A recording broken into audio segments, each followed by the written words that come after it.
Okay, so imagine like harnessing light, right? To like reshape materials, Hmm. almost like molding clay. Hmm. But on a microscopic level, Yeah. that's the potential of photothermoelasticity. And we're driving deep into some cutting-edge research today. Yeah.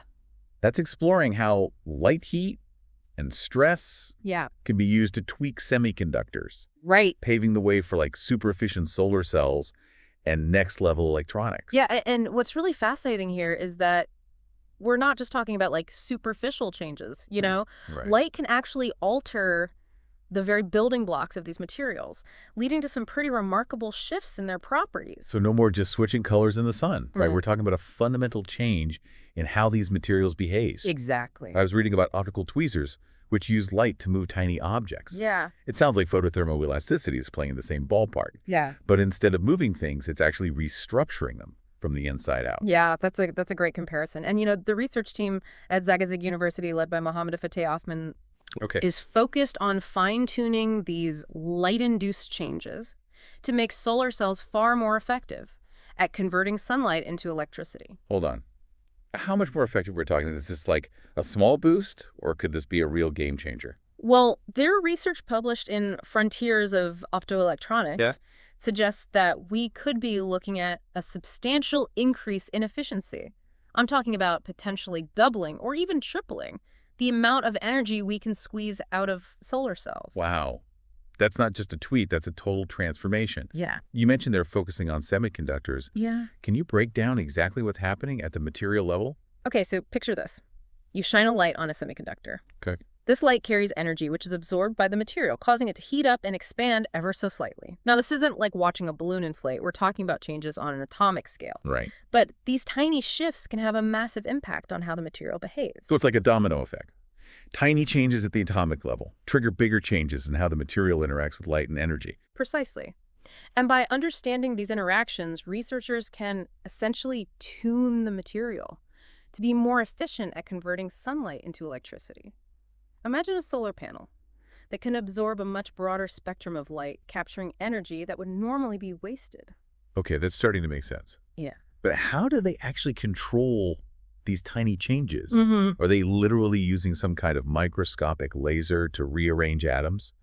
It's not quite that sci-fi, but it's still incredibly precise. They're using highly controlled pulses of light along with specific wavelengths to create targeted changes in the semiconductor structure. It's like using light as a sculptor's chisel, carefully shaking the material to optimize its properties. So it's not just about blasting it with any old light. It's about using the right kind of light in just the right way to create the desired effect. Exactly. It's like a delicate dance between light and matter. Yeah, this is reminding me of something you mentioned earlier, Hammurabi stability perturbation. It sounds incredibly complex. Can we unpack that a bit? It does sound intimidating, but it's actually a way of analyzing how stable these light-induced changes are over time. Think of it like stress testing a bridge. You want to make sure it can withstand all sorts of conditions without collapsing. So they're making sure these super efficient solar cells aren't just a flash in the pan. They need to stay that way for years to come. Absolutely. And that's one of the big challenges they're tackling. They're using sophisticated computer models to simulate how these materials will behave over time, ensuring those efficiency gains are built to last. That's fascinating. So they're not just tinkering in the lab, they're using cutting-edge technology to predict the long-term impact of their work. I'm starting to understand why this research is causing such a stir. It's definitely pushing the boundaries of what we thought was possible with solar energy. And remember, this is just one application of photothermoelasticity. The potential extends far beyond just renewable energy. Look, you've piqued my curiosity. Where else could this technology lead? What other applications are on the horizon? That's a great question. It could revolutionize everything from electronics to medical devices. Hold that thought. Let's dive into those possibilities after a quick break. We'll be right back with more from the deep dive. Okay. All right, so we're back and ready to explore more potential applications of this photothermoelasticity. Yeah. You were about to tell us how this technology could revolutionize electronics and even medical devices. Exactly. Imagine a world where our smartphones and laptops could, like, heal their own screens. Mm-hmm. Cracked screens. Sounds like science fiction. Yeah, right? It sounds very sci-fi. But with photothermal elasticity, that might not be so far-fetched. By By embedding certain types of semiconductors into materials, we could create self-healing structures, shine a light on the damaged area, and the material could repair itself at a microscopic level. Okay, that is mind-blowing. It'd be like watching Terminator skin grow back. Yeah. But on my phone, what about those medical devices you mentioned? Yeah, think about sensors. Right now we have sensors that can detect things like heart rate, blood pressure. But imagine a sensor so sensitive that it could detect minute changes in your body at a cellular level, Wow. all thanks to light-tuned semiconductors. So we're talking about early disease detection, personalized medicine, a whole new level of insight into our own health. Precisely. These sensors could be so small and non-invasive Ah. that they could be integrated into wearable devices or even implanted under the skin. It's incredible to think that something as simple as light could unlock such profound advancements in healthcare. Yeah, and the possibilities don't end there. Hmm. Let's shift gears for a moment and talk about the environmental impact of this technology. One of the criticisms leveled at traditional solar panels is that their production can be very energy intensive and require rare materials. That's a good point. So how does photothermoelasticity stack up in terms of sustainability? That's where it gets really interesting. Because we're manipulating materials at such a precise level, we can potentially use less material overall to achieve the same or even better performance. So more efficient solar cells Well- that also have a smaller environmental footprint. Yeah. That's a win-win. Exactly. And it opens up the possibility of using more readily available and sustainable materials, reducing our reliance on rare earth elements and minimizing waste. It sounds like this research could truly reshape the landscape of renewable energy, making it more accessible and affordable for everyone. That's the ultimate goal. Yeah. And it highlights how fundamental research like this can have a ripple effect, leading to positive impacts far beyond the initial area of focus. It's like a chain reaction of innovation and progress, Yeah. all sparked by light, and a deeper understanding of materials. We've talked a lot about the science, but what are the people behind it? What can you tell us about Mohammed Thursday Othman and his team at Zagazig University? From what I've gathered, they're a young, passionate group really dedicated to pushing the boundaries of what's possible. In the world of material science, their interdisciplinary approach combining physics engineering and computer science is really refreshing to see. It's a testament to the power of collaboration and out-of-the-box thinking. It's always inspiring to hear about scientists who are challenging conventions and asking bold questions. It reminds us that innovation often comes from those who dare to think differently. What's next for Othman and his team?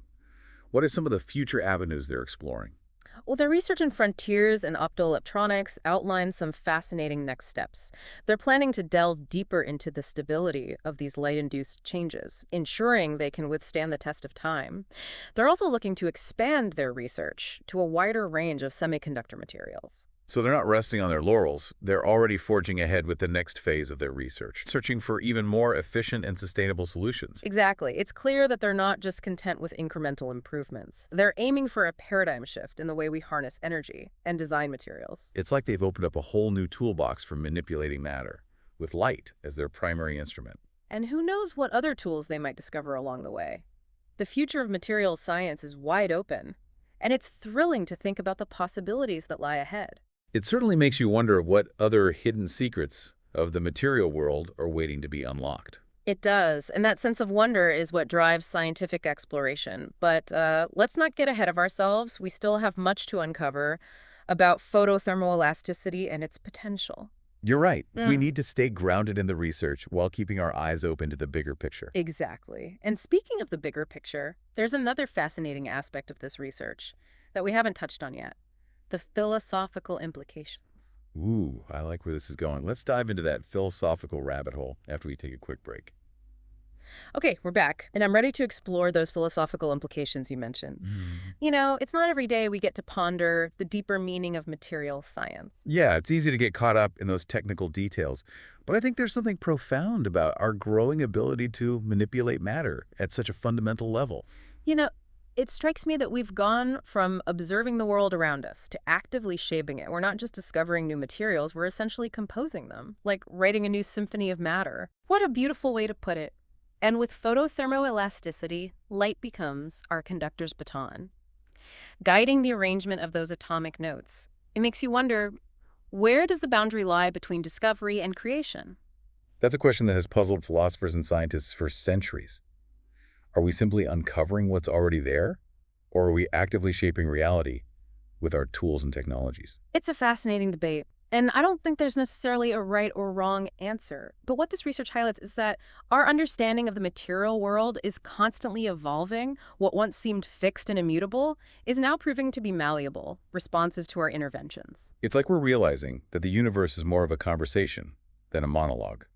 We're not just passive observers. We're active participants, shaping and being shaped by the world around us. Exactly. And with each new tool we develop, each new discovery we make, the conversation deepens. We gain a more nuanced understanding of the intricate interplay between energy, matter, and information. It's almost as if we're deciphering a hidden code, unlocking new levels of complexity and possibility within the very fabric of reality. And that brings us back to the power of light. It's not just illuminating the world around us, it's becoming an instrument for creation, a tool for shaping the future. We've talked about the potential of photothermoelasticity in areas like energy and healthcare. But who knows what other applications might emerge as we delve deeper into this realm.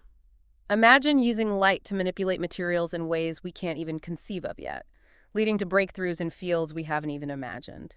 It's a tantalizing thought, and it speaks to the boundless potential of scientific exploration.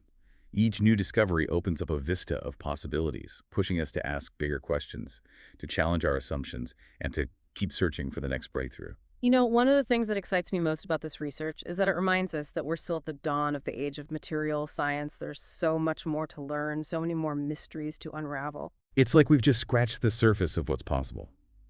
And with researchers like Mohammed Othman and his team leading the way, I have a feeling we're going to witness some truly remarkable advancements in the years to come. I wholeheartedly agree. And I hope their work inspires a new generation of scientists and engineers to pursue their own bold ideas, to push the boundaries of knowledge, and to never stop asking, what if? Well said. I think we've covered a lot of ground today, from the intricate mechanics of photothermoelasticity to its far-reaching implications for technology, sustainability, and even our understanding of the universe. It's been an incredible journey, and I want to thank you for guiding us through this fascinating landscape of knowledge. The pleasure was all mine. And to our listeners, we leave you with this final thought. Never underestimate the power of light curiosity and a relentless pursuit of knowledge, for it is in these realms that we find the seeds of innovation, the spark of discovery, and the boundless potential to shape a brighter future. Until next time, keep exploring, keep questioning, and keep those minds engaged. This has been The Deep Dive.